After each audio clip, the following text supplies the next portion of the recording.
Hello everyone, welcome back to the channel. So today I'm going to tell you how to fix Files app is missing or not showing on Android. If you are looking for Files app on your Android, so let's see how can you do this. You just have to look for this app, which is Google provided Files app, because the Apple Files app is not supported by Android. So you just have to look it from here. But if you want to get it here, just scroll it up and here you go to search and search for files you will get here. But if you want get files app in your Android phone, so you have to make a last step, which is install a third party file manager.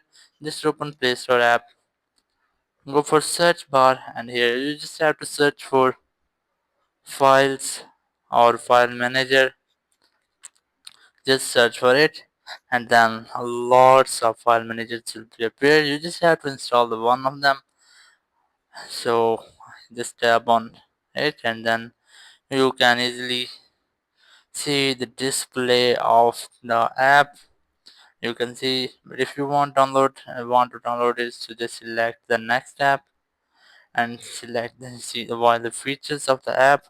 But if you like the feature, you just have to tap on install, and then the app will be installed on your phone.